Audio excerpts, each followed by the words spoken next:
तो ये वीडियो अब तक का इस चैनल का सबसे इमोशनल वीडियो होने वाला है, क्योंकि आज की वीडियो में हम लोग ड्रैगन बॉल के क्रिएटर अकीरा टोरियामा के बारे में बात करेंगे। और एक तरह से इस वीडियो को आप लोग ट्रिब्यूट के तौर पे समझ सकते हो। बट यहाँ पे अगर आप लोग इंटरेस्टेड नहीं हो तो आप लोग एनिमे अपडेट्स के ऊपर बढ़ सकते हो स्किप करके। नहीं तो मैं आप लोगों को अभी डिटेल में बताऊंगा कि अभी ड्रैगन बॉल के साथ क्या होगा, या फिर अकीरा टोरियामा को लेकर बाकी लोगों का क्या रिएक्शन था, सब मैं आप लोग बताऊंगा। इसलिए यहाँ पे सबसे पहले बात करें कि उनकी डेथ एक्चुअली में हुई कब थी। तो देखो, सबसे पहले तो मैं तुम लोग बताता हूँ कि उनकी डेथ कल नहीं हुई थी। उनकी डेथ एक्चुअली में 1 मार्च को ही हो गई थी। और ये सारी चीजें खुद ड्रैगन बॉल के ऑफिशियल ट्विटर अकाउंट से रिवील की गई है, जहां पे हमें बताया गया कि अपने अकीरा टोरियामा 68 की एज में चल बसे। और एक्चुअली में उनकी डेथ का कारण है एक्यूट सबडोरल हेमाटोमा, जो कि हाँ ये एक तरह की बीमारी है जिसको आप लोग एक ब्रेन डिजीज कह सकते हो। तो यही एक ब्रेन की बीमारी थी जिससे वो 1 साल से सफर कर रहे थे, जो कि स्टिल देखा जाए तो इनके लिए मेरी तरफ से एक ह्यूज रिस्पेक्ट, क्योंकि ये बीमारी के टाइम में भी बहुत ज्यादा काम कर रहे थे। और कह सकते हो कि 45 ईयर से सिर्फ ये लगातार हम ड्रैगन बॉल फैंस के लिए काम करते ही जा रहे थे, जो कि इनकी इतनी मेहनत की वजह से ही आज हम लोग शोनेन एनिमे को जानते हैं। क्योंकि आप लोग इनको एक तरह से शोनेन एनिमे का फादर समझ सकते हो, क्योंकि इन्हीं की वजह से जो एनिमे वाला वर्ड है वो फेमस हुआ पूरी दुनिया में। और यहाँ पे आजकल में जितने भी आपके फेवरेट शोनेन एनिमेज है उन सबको इंस्पायर किया है हमारे बिग 3 ने। और यहाँ पे बिग 3 को किसने इंस्पायर किया? अपने टोरियामा सेंसे ने। और इसी को लेकर हमारे वन पीस के क्रिएटर ओडा सेंसे ने भी इस चीज को लेकर रिएक्ट किया, जहाँ पे उन्हें सबसे ज्यादा बुरा लग रहा है कि वो जिसको सबसे ज्यादा एडमायर करते थे वो भी अपने बचपन से वो अब इस दुनिया में उन्हें छोड़ के जा चुके हैं। अब हालांकि यहाँ पे बहुत लंबा मैसेज है जिसको आप लोग पॉज करके पढ़ सकते हो, लेकिन यहाँ पे हम लोग बात करें अपने नारुतो के क्रिएटर मासाशी किशिमोटो के बारे में। तो यहाँ पे किशिमोटो सेंसे ने भी एक बहुत ही बड़ा लंबा मैसेज किया है सभी लोगों के लिए, जहाँ पे उन्होंने अपना रिएक्शन देते हुए कहा कि उन्हें खुद समझ में नहीं आ रहा है कि वो इसके बारे में अब क्या कहे। मतलब यहाँ पे वो खुद बहुत ज्यादा शौक है, क्योंकि वो टोरियामा की सीरीज डॉक्टर स्लम देखते हुए बड़े हुए। फिर आगे जाके एलिमेंट्री स्कूल में उन्होंने ड्रैगन बॉल की सीरीज स्टार्ट की, जिसके फिर वो बहुत बड़े वाले फैन बन गए। और यहाँ पे किशिमोटो सेंसे भी अपने टोरियामा सेंसे को बहुत ज्यादा एडमायर करते थे,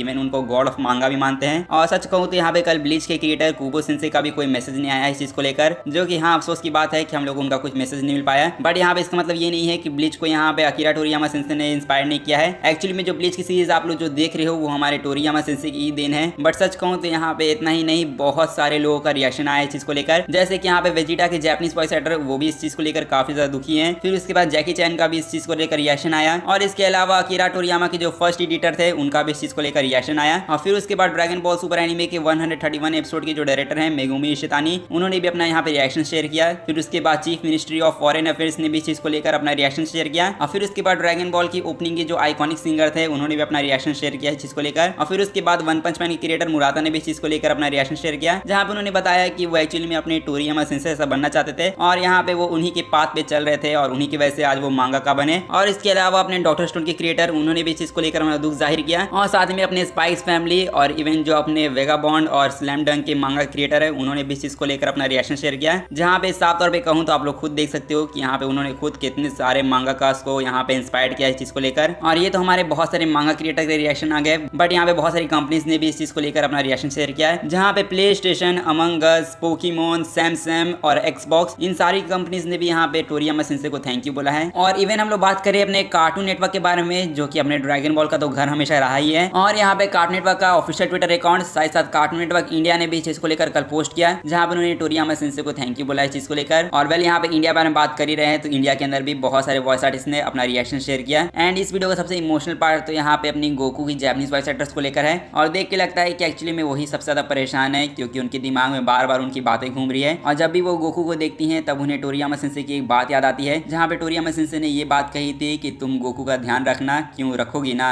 जो कि हाँ सच कहूँ तो इसी चीज को देखकर मैं सबसे ज्यादा इमोशनल हो गया था। और सच कहूँ तो कल पूरी दुनिया में ही ट्विटर पे देख के लग रहा था कि ड्रैगन बॉल ने कब्जा कर लिया है, क्योंकि कल ट्विटर के ऊपर पूरा ड्रैगन बॉल ही ट्रेंड हो रहा था। और सच कहूँ तो मैं भी इसके ऊपर यकीन नहीं करना चाहता था, और यहाँ पे बहुत सारे फैंस इसके ऊपर यकीन नहीं करना चाहते हैं। और इवन बहुत सारे फैंस तो ये कह रहे हैं कि हमें ड्रैगन बॉल को कलेक्ट करके वापस से अकीरा टोरियामा को मांगना चाहिए, जो कि सच कहूँ तो ऐसा हो या ना हो, लेकिन अगर ड्रैगन बॉल कलेक्ट करके अगर कोई विश मांगी भी जाए तो यहाँ पे मैं विश के तौर पे अकीरा टोरियामा सेंसे को थैंक यू बोलना चाहूंगा हर चीज के लिए। स्पेशली मेरे बचपन का सबसे पहला शोनेन एनिमे ड्रैगन बॉल ही था, इसलिए ड्रैगन बॉल को लेकर बहुत ही ज्यादा इमोशनल अटैचमेंट है मेरा। बट स्टिल यहाँ पे अकीरा टोरियामा की कल डेथ नहीं हुई है। यहाँ पे एक जापानीज वॉइस एक्टर्स हैं उनकी भी कल डेथ हो चुकी है। साथ ही में देखा जाए तो यहाँ पे अब तक बहुत सारे ही मांगाकास की डेथ हो चुकी है, जैसे कि कुछ साल पहले अपने बजर के मांगा के क्रिएटर की भी डेथ हो गई। और फिर उसके बाद अपने डोरेमोन के क्रिएटर फुजियो की भी डेथ हो गई। और फिर उसके बाद अपने काजुकी की भी डेथ हो गई। और इसके बाद आते हैं अपने टोरियामा सेंसे, जिनकी भी डेथ हो चुकी है। जो कि देखा जाए तो हमने जितने भी गोटेड मांगा क्रिएटर थे वो सब अब जा चुके इस दुनिया से। बट यहाँ पे हम लोग बात करें कि अब ड्रैगन बॉल की सीरीज का क्या होगा, क्या ड्रैगन बॉल की सीरीज खत्म हो जाएगी? तो देखो एक्चुअली में ऐसा नहीं है। ड्रैगन बॉल की जो लेगेसी है उसको कंटिन्यू किया जाएगा, और ये काम हमारे और कोई नहीं टोयोटारो करेंगे, जो कि अपने अकीरा टोरियामा के सक्सेसर हैं। और अगर आप इनको नहीं जानते तो मैं बता दूं यही ड्रैगन बॉल सुपर के इलस्ट्रेटर है और एक तरह से कह सकते हो कि इनका काम पहले सिर्फ ड्रैगन बॉल सुपर के अंदर पिक्चर्स ड्रॉ करने का था, बट यहाँ पे अब स्टोरी का काम इन्हें संभालना होगा। स्टोरी भी इनको लिखनी होगी और मांगा भी इनको ड्रॉ करना होगा। और यहाँ पे बहुत सारे लोगों का सवाल था कि ड्रैगन बॉल दाइमा क्या होगा, ड्रैगन बॉल दाइमा आएगा कि नहीं। तो देखो जिन्हें नहीं पता मैं बता दूं कि जो ड्रैगन बॉल दाइमा एनीमे आने वाला था तो उसके अंदर जो स्टोरी थी वो एक्चुअली में अपने टोरियामा सेंसेई की स्टोरी थी। तो इसका मतलब अपने टोरियामा सेंसेई का जो लास्ट प्रोजेक्ट था वो अपना ड्रैगन बॉल दाइमा ही था, जो कि सच कहो तो ये चीज और भी ज्यादा दिल में हिट करती है। और जब ड्रैगन बॉल दाइमा रिलीज होगा तब ड्रैगन बॉल फैंस का शायद इस पर कुछ और रिएक्शन रहे, बट सच कहूँ तो यहाँ पे अब जो चीज हो चुकी है उस चीज को लेकर हमें ज्यादा दुखी नहीं होना चाहिए। यहाँ पे एक्चुअली में हमें खुश होना चाहिए कि टोरियामा सेंसेई ने हमें इतनी सारी मास्टरपीस चीजें दी, जो कि हम लोगों को अपने आप को लकी मानना चाहिए कि हम लोगों ने इनके काम को अपनी आंखों से विटनेस किया और साथ ही भी इनकी लेगेसी को लोग सालों साल तक याद रखेंगे। अब हालांकि इससे ज्यादा मैं इसके ऊपर कुछ बात तो नहीं करना चाहूंगा, इसलिए यहाँ पे ड्रैगन बॉल सीरीज को लेकर अगर आपका कोई स्पेशल मोमेंट था तो आप लोग मुझे कमेंट में जाके बता सकते हो। और अब हम लोग बात करें अपने एनीमे अपडेट्स के बारे में, तो सबसे पहला अपडेट आता है अपने bartender class of God anime को लेकर, जो कि शेड्यूल हो चुका है 3 अप्रैल के लिए। और इसके अलावा पबजी मोबाइल और साथ स्पाइक्स फैमिली का कोलैबोरेशन होने वाला है, जो कि ऑफिशियली तौर पे अनाउंस भी हो चुका है, जो कि मैंने आप लोगों को साफ तौर पे कहा था कि यहाँ पे आनिया दुनिया को कॉन्कर करने के लिए निकल चुकी है। और देख के लगता है कि अब आनिया के हाथ में बंदूक भी होने वाली है, जो कि सच कहूँ तो अब क्या होगा क्या नहीं, बट देखने में काफी ज्यादा मजा आएगा। इसलिए यहाँ पे हम लोग बात करें अपने नेक्स्ट अपडेट के बारे में, जो कि आता है अपने जेजेके की मांगा को लेकर। तो यहाँ पे जेजेके मांगा फैंस के लिए एक बुरी न्यूज है, क्योंकि यहाँ पे जुजुत्सु काइसेन की मांगा जो है वो अपने ब्रेक पे जा चुकी है। और साथ में जुजुत्सु काइसेन की 26 मांगा का वॉल्यूम का हमें कवर पेज भी देखने मिला है, जो कि सच कहूँ तो यहाँ पे कवर पेज देखने के बाद हो सकता है कि यहाँ पे गोजो फैंस सदमे में चले जाए, क्योंकि यहाँ पे गोजो को कुछ इस तरीके से ड्रॉ किया गया है, जो कि सच कहूँ तो इसको देखने के बाद तो मुझे लग ही नहीं रहा है कि ये अपना गोजो है। जो कि सच कहूँ तो इस इलस्ट्रेशन को देखने के बाद मैं समझ चुका हूँ कि अपने गीगे जो है वो गोजो को बहुत ही ज्यादा हेट करते हैं। बट यहाँ पे हम लोग मांगा के बारे में बात कर ही रहे हैं, तो यहाँ पे हम लोग बात करें अपने वन पीस के वॉल्यूम के बारे में। तो यहाँ पे वन पीस का लेटेस्ट वॉल्यूम 4 मार्च को रिलीज हो चुका है, और जैसे इस वॉल्यूम को रिलीज किया गया है तब इस वॉल्यूम के अंदर साफ साफ फैंस को वार्निंग दे दी गई है, जहाँ पे साफ साफ कह दिया गया है कि जो वन पीस फैंस है वो एआई आर्ट वर्क सबमिट ना करें उन लोगों को, क्योंकि यहाँ पे बहुत सारे लोग वन पीस के आर्ट वर्क को क्रिएट कर रहे हैं, स्पेशली एआई की मदद से सब लोग आर्ट वर्क क्रिएट कर रहे हैं। और इसलिए भैया उन लोगों ने कह दिया है कि अगर ड्रॉ करना है तो अपने हाथ से करो, एआई की मदद से कुछ नहीं करना है। अब हालांकि यहाँ पे जैसे कि मैंने आप लोग बताया कि वन पीस की मांगा तो रिलीज हो चुकी है, और यहाँ पे देख के लगता है कि वन पीस की मांगा जैसे रिलीज हुई है वैसे ही ये अपने टॉप सेलिंग मांगा में वापस आ चुकी है। और अभी मार्च के फर्स्ट वीक के टॉप 3 बेस्ट सेलिंग मांगा के बारे में बात करें तो यहाँ पे जापान में जो टॉप 3 बेस्ट सेलिंग मांगा है उनके नाम आप लोग अपनी स्क्रीन पर देख सकते हो। जैसे कि नंबर 1 पे है अपना वन पीस, नंबर 2 पे है हाइकू, नंबर 3 पर है ट्वाइलाइट बॉर्न हनाका कुन, जो कि काफी ज्यादा ही अच्छी बात है। साथ में इसके बाद अगर हम लोग बात करें अपने नेक्स्ट अपडेट के बारे में, जो कि आता है अपनी डीमन स्लेयर को लेकर, तो यहाँ पे Demon Slayer to the Hashira training movie ने अब तक 16 मिलियन यूएस डॉलर कमा लिए है, जो कि देखा जाए तो यूएस के बॉक्स ऑफिस कलेक्शन में भी इसने धमाल मचा रखा है। बट यहाँ पे हम लोग बात करें अपने लास्ट अपडेट के बारे में, जो कि आता है अपने सोलो लेवलिंग को लेकर। तो अब जितने भी सोलो लेवलिंग के फैंस है वो सब अब तैयार हो जाओ, क्योंकि आज के दिन आने वाला है सोलो लेवलिंग का एपिसोड 9। और हाँ, जो सोलो लेवलिंग के फैंस ढूंढ रहे हैं यानी एक्शन, वो आज के एपिसोड में आप लोगों को भर भर के देखने मिलेगा, क्योंकि आज के एपिसोड के प्रीव्यू को देखने के बाद पता चल चुका है कि इसके अंदर बहुत ज्यादा फाइट होने वाली है। और सच कहूं तो इस एपिसोड के लिए आप लोग को और भी ज्यादा एक्साइट हो जाना चाहिए, क्योंकि यहाँ पे सोलो लेवलिंग के जो स्टाफ है उन्होंने कहा है कि जो आने वाले एपिसोड होने वाले हैं सोलो लेवलिंग के, उसके लिए फैंस एक्चुअली में रेडी नहीं है। और इसका मतलब आप लोग समझ रहे हो क्या है, यानी हम लोगों को अब धमाकेदार एक्शन और खतरनाक एनिमेशन देखने को मिलने वाली है, जिसके लिए मुझे पता है कि जितने भी सोलो लेवलिंग फैंस है वो लोग ऑलरेडी एक्साइटेड होंगे। इसलिए अब आप लोग सोलो लेवलिंग के न्यू एपिसोड्स के लिए एक्साइटेड हो कि नहीं, वो आप लोग मुझे कमेंट में जाकर जरूर बता देना है। साथ ही मुझे पता है कि आप लोग सोलो लेवलिंग हिंदी डब में भी देखते हो, और अगर आप लोग सोलो लेवलिंग के एपिसोड 7 की हिंदी डब का इंतजार कर रहे हो तो मैं बता दूं कि 7 का हिंदी डब आज आने वाला है। मतलब आज 9 मार्च है और आज ही दिन क्रंचीरोल ने डेट दी थी जहां आप लोगों ने कहा था कि सोलो लेवलिंग का एपिसोड 7 आज हिंदी डब में आ जाएगा, जो कि आप लोग अभी चेकआउट मत करना, रात के 11 बजे देखना है। रात के 11 बजे तक क्रंचीरोल के ऊपर इसका एपिसोड 7 हिंदी डब में आ जाएगा।